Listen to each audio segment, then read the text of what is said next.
Okay, sounds like the conversation's been really rich. I'm sorry to have to pause you. We just want to make sure we get through the rest of this and give you a second opportunity for small group reflection. So again, sorry to have to cut it short. It sounds like, again, it's been really engaging, and thank you for participating. The next part that we're going to talk about in our talk is our marriage began, really, making room for others in our family. Literally, we got pregnant on honeymoon, so our marriage has always included making room for our children. So we practice NFP, Natural Family Planning, and those of us who practice that know there's a love-hate relationship with NFP.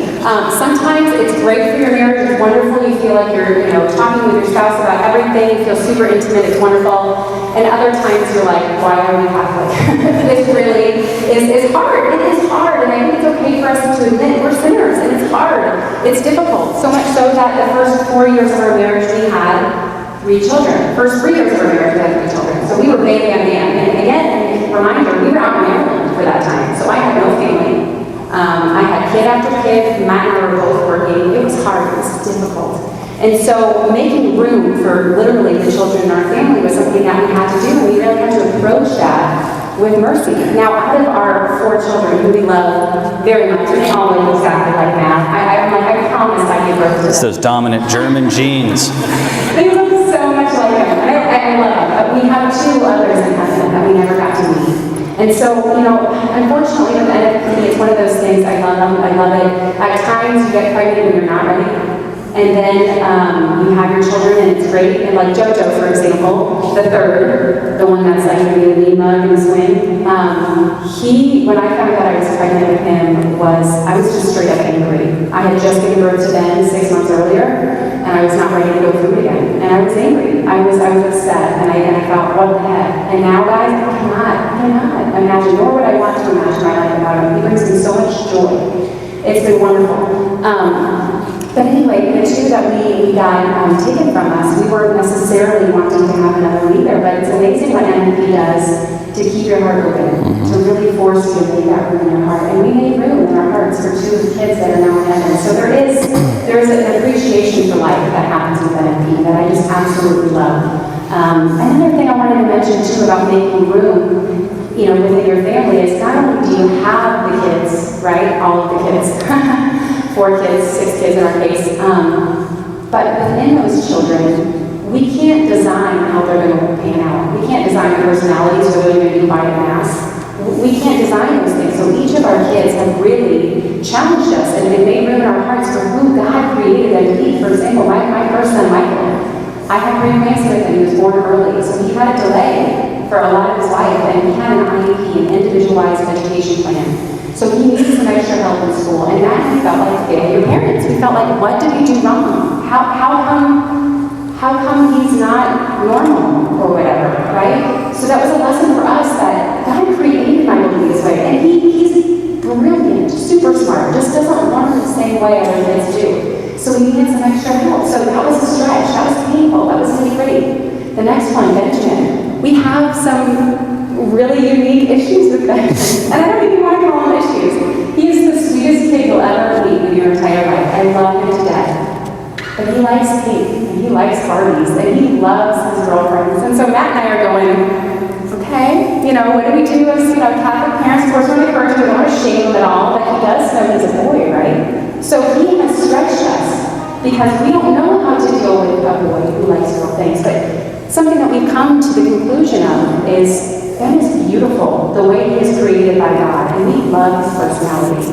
And it's okay to have tomboys and whatever the equivalent of that is opposite, right? And that's what Ben is. He is a boy, but he just likes girl things. And so that has kind of stretched us because it's not how we saw normal, okay? And I shared with you my kind of growing experience with Joe. It was having him. It was being pregnant with him and coming to the conclusion. I kind of bartered with God and basically said, okay, if I get pregnant, if I'm pregnant with Joe, that's fine.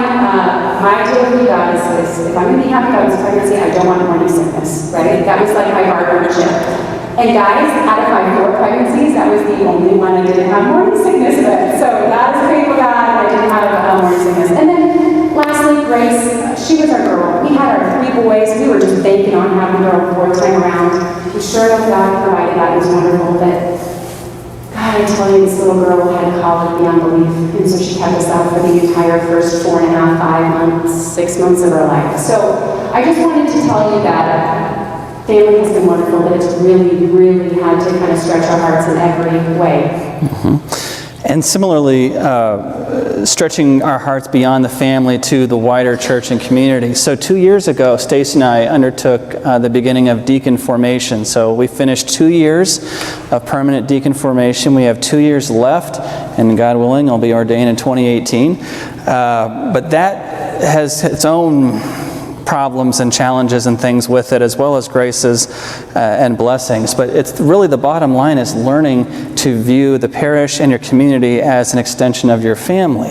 And one of the things that we try to do intentionally, whether we know it or not, is try to accompany people. When you say I evangelize someone, hopefully what I mean is you're building a relationship with that person, you're establishing yourself as a credible witness of the gospel and gospel values. You really do care about that person, and not just saying, well, Jesus loves you, but I'm indifferent, but that you really do begin a sincere relationship with them. And so we've been trying to be intentional about this accompaniment, we'll call it. I'll give you a story.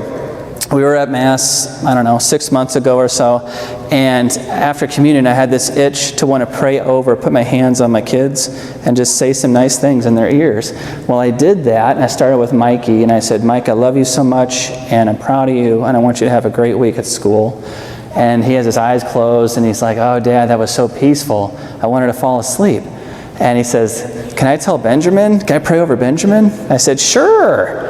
Thinking like, look at this holy thing we started. Everyone's going to pray over everybody. This is great. And then the prayers begin to devolve, So Mike prays over Ben, and he says, Lord, his face is so serious. Lord, would you please help Ben play with just his toys? And Ben wants to pray over JoJo, and he says, pancakes, pancakes, pancakes. Nobody knows what that means, but Ben wanted to pray that. As this is going on, there's 2 women in the pew behind us that are watching this that are having 2 completely different reactions to this. One is like, oh, this is so nice, look at that family. The other one has her arms crossed and her brows furrowed, and she's like, what is this? We don't do this. And it bothered me because I caught that stare. And after Mass, this is opening the heart, okay, which is a risk, but this is what God calls us to do. This is also what it means to be a person of mercy, to open that heart up. I went over to this lady, and I said, is everything okay? And she goes, why? And I said, well, you were kind of glowering at me. Did I upset you? And she said, well, what was all this? And she put her hands out, And I said, well, I was praying over my kids. And she goes, well, that was distracting. And I said, well, I'm sorry about that. And then I found myself opening the heart even bigger. And it's kind of like an out-of-body experience when you can't believe you're saying what you're saying. And I said, would you like to join my family for coffee and donuts? And she couldn't believe I said that either, because she was just eyes wide, and she couldn't believe what she said, because she said, sure? Like a question mark? Sure? And we go have donuts together, and she ends up sharing with us after a while that the reason she was struggling was it stirred up memories of her husband who'd passed away a year before, and her oldest son who had left the church a while back. So this was all just kind of ruminating in her and boiling over, frankly. But mercy, sharing, accompanying, making room for people, it's the hallmark of mercy. That's the takeaway. Making room in our hearts, making room in our schedules, and making room in our darkness. Which means, what I struggle with, hon, I need you to jump in here with me. Where I'm hurting, I need you to come into that space. Where I'm weak, where I'm ashamed, I need you to sit in that shame with me, because I've got to share it with you. This sacrament that's brought us together, it's forced us to become one, and when I resist that and try to be the individual and not one of a pair, it's like swimming against that river, swimming against that Holy Spirit. You just struggle. And then you begin to get angry, and then you begin to isolate.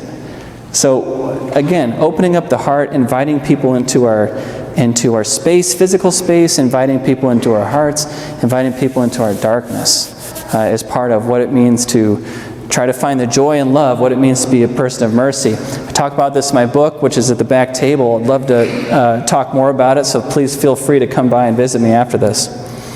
He'll sign it for you too. Sure. Lastly, I want to make mention the last step in this process that we've experienced, the process of finding this joy and love, is learning to make room for each other. Part of this I kind of alluded to already, but this means revealing our woundedness. This means being vulnerable, which is not easy for me. I'm not sure about Stacy, but it's not easy for me. My MO, when I'm struggling, when I'm angry, when I'm overwhelmed, when I'm anxious, it's all the same. My MO is to just kind of shut down. And I just kind of go on automatic pilot. And I just start functioning. I get this done, I get this done, I get this done, check, check, check, check, check. But I'm not emotionally available at all. It's like I'm a robot. I don't know how I learned this. I don't know where I got this in my formation, but it's got a hold on me at times. And it takes her to bring me out and say, hey, you're not even human, man. You're going through your check your dotting I's and crossing T's, but it's like you're not here. Check in with me, you know? Check in with me. Another thing that's kind of a tie into this, making room for each other, again, we're talking about expanding that heart. When we made up our notes for this, we call this burden schmurden. So again, my MO is kind of shutting down, and the excuse I have for this is I don't want to be a burden to my spouse. I don't want to be a burden to my kids. I don't want to be a burden to whoever. And you know what? That's just baloney. That's baloney. What's the family there for? What's your wife or your spouse there for? To be a support. You know, in the Hebrew, when you go back and talk about Genesis, those first couple of chapters describing Adam and Eve, traditionally it gets translated as helpmate. Eve is Adam's helpmate. Well, I'll tell you a better translation. And this is legitimate. This is right with the Hebrew there. Complementary strength. Complementary strength. Your spouse is there to help fill gaps. Your children are even there to help fill gaps, and you're to help fill theirs. So trying to take advantage of those things has been a huge heart-expanding experience for me. Absolutely. And I think recently, we've been together 10 years, we've been married for 9. And in those times when one of us is feeling dark, we feel kind of high and mighty keeping it to ourselves, right? Because we don't want to hurt it. And I think something that we've just had a conversation over the last year or two is imagine yourself in that dark place, in that dark hole, right? Wanting to just be down deep and away from everyone else. I want to be, as his spouse, I want to be invited into that hole. I want to be down in the darkness with him. And I think that's just a visual that has really helped me when one of us is suffering, to bring the other one in to help get the other out, rather than trying to figure out how to get out yourself. So another thing I wanted to mention in making room for one another is comparison is the thief of joy. Okay? So a lot of us are sitting here going, wow, me and my husband don't give talks like Matt and Stacy, or me and my husband don't go off and take trips to the Bahamas, or in our experience getting pregnant on the honeymoon. Well, that couple got 4 years with each other before they had kids. So I wish we had that. So there's always someone to compare yourself to, and that comparison robs you of the joy that you already have. So the wisdom there is, if the grass is greener on the other side, water your own grass. This is where Pope Francis is coming to with that practical advice of go out and have date night. Dress up for your spouse. I try to curl my hair. I do that like 4 times a year, but I did it tonight so that I could look pretty for him, right? So just put some effort into it, even if you fail, like I did, right? It's like not even curled anymore, but I tried and he saw it. He saw it when it was curled, so that's what matters. And then lastly, it's important to understand each other and how you interpret each other's love language. So if you haven't looked up the 5 love languages yet, it's been so great for our marriage. Look up the 5 love languages, understand how the other one feels loved and gives love. And it's just been really life-changing for us. So really just stepping outside of yourself and making room in your heart for others and for your spouse. So it's been nice. So what's the bottom line for this? Well, the bottom line is whether you're reading the document Joy of Love or listening to us tonight, you're going to hear the same thing, which is marriage, family life, relationships are filled with 3 things: grace, love, and the nitty-gritty. And the successful, or I'll put it, the relationships that really do find the joy of love are relationships that do 4 things. People that discern together, people that take time to disengage, to re-engage, whether that means retreats, whether that means moving somewhere, whether that means a change of lifestyle, change of job, change of whatever. But again, that requires discernment.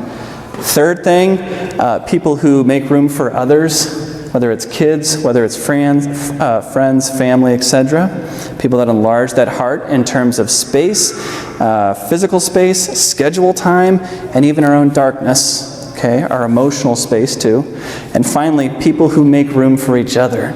And that we've just talked about, widening that heart to let people in, to see everything about that person, the grace, love, and the nitty-gritty about each other.